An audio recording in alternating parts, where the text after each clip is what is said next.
The most consistent, reliable, stable, and proven to be one of the best investing strategy, itu ternyata adalah yang paling membosankan.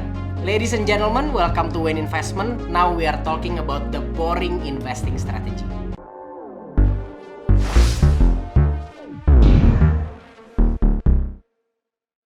Di video ini gue akan explain dalam dua part ya. Yang pertama itu adalah gue akan explain the boring investing strategy itu apa. Dan yang kedua itu adalah how to implement dan execute strategi ini. So let's go.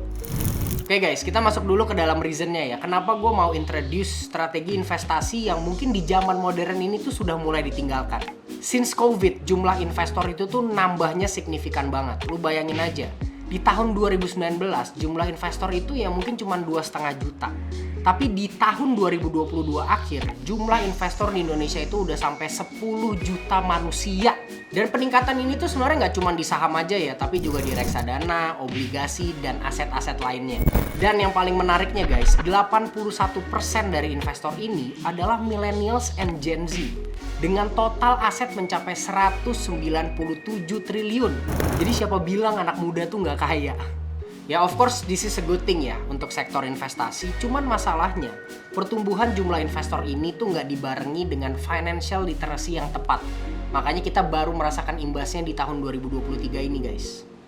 Let's look at the data guys dari US yang menurut gue juga bisa direflect ke kondisi investasi di Indonesia. US retail investor itu drop 40%. Ya Google search terkait investasi drop ke level sebelum pandemi.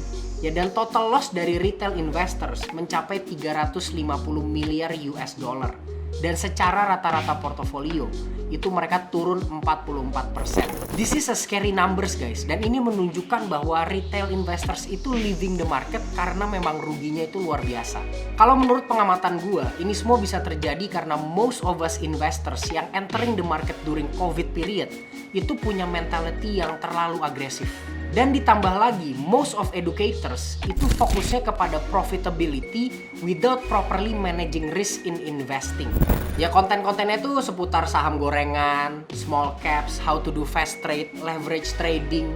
Ya kan, gimana caranya dapat cuan yang gila-gilaan, cuan beggar, ratusan persen. Ya mental-mental dan edukasi-edukasi yang seperti ini yang ditanamkan ke kalian.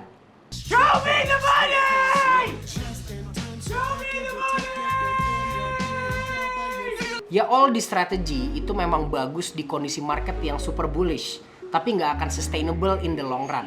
So that's why di kondisi seperti sekarang, let's go to the basic dulu guys. Basicnya investing. So boring investing strategy adalah strategi investasi yang mengutamakan investasi jangka panjang dan investasi di perusahaan-perusahaan yang proven to be resilient di kondisi apapun. Dan kita juga lebih mengutamakan realistic return dengan resiko yang terukur. Paham nggak? Ada beberapa rules yang lo harus ikutin ya, gue bacain ya. Yang pertama adalah only invest di saham big caps and blue chip dengan growth yang baik dan konsisten. Ya. Yang kedua adalah horizon investasinya itu jangka panjang, bukan jangka pendek guys. Yang ketiga ya, target investasinya itu lebih fokus kepada target harga, bukan target waktu. Nah, gue akan explain ini lebih jauh. Yang keempat itu entering the market slowly, consistently, dan sesering mungkin. Dan yang kelima adalah dengan strategi dollar cost averaging atau DCA. Yang pertama, kenapa sih kita only invest di saham big caps dan blue chip? Alasan utamanya ya karena big caps itu proven to be a well-established company dengan history yang excellent, baik dari sisi profitability, dividend, reputation, everything. Dan perusahaan-perusahaan ini tuh adalah leaders di industrinya. Dan proven ya, mereka itu punya track record dan financial stability yang sangat strong. Which is ini menurut gue adalah aspek yang paling penting dalam kita investasi di saham. Big caps and blue chip itu punya karakteristik yang sangat penting kan. Yang pertama itu low risk. Yang kedua consistent dividend payments. Yang ketiga long term growth. Dan yang keempat mereka punya reputation and recognition. Biar lo percaya ya, kita coba ambil contoh beberapa saham big caps yang proven bisa kasih kita return yang luar biasa nih buat investor di jangka panjang. Yang pertama itu ada saham BBRI, itu kasih kita cuan 441% dalam 10 tahun terakhir. Ya. Kedua ada saham SIDO, ini naiknya 216% dalam 8 tahun terakhir.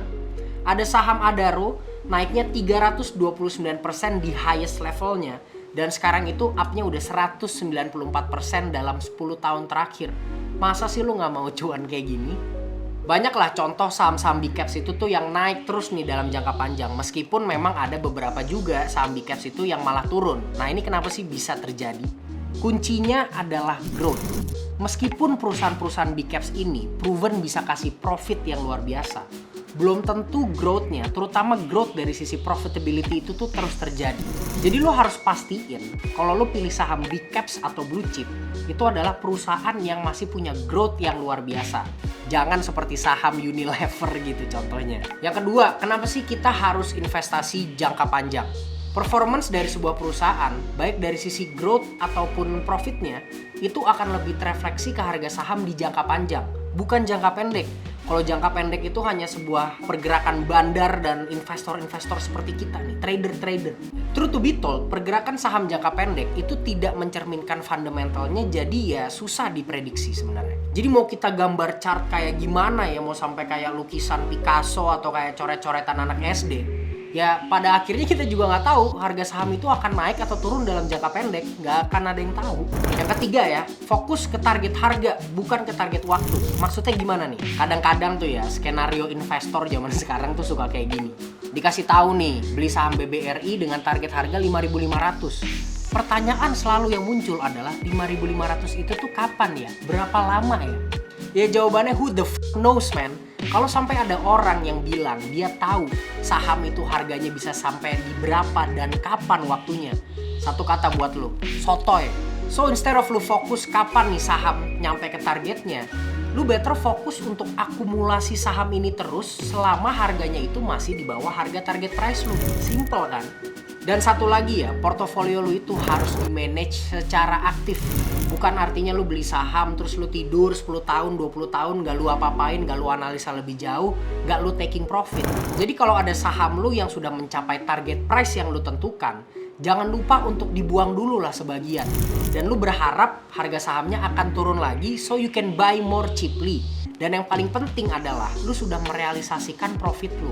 Buat apa kita investasi kalau profitnya itu nggak pernah direalisasi? Keren ya rhyme-nya ya.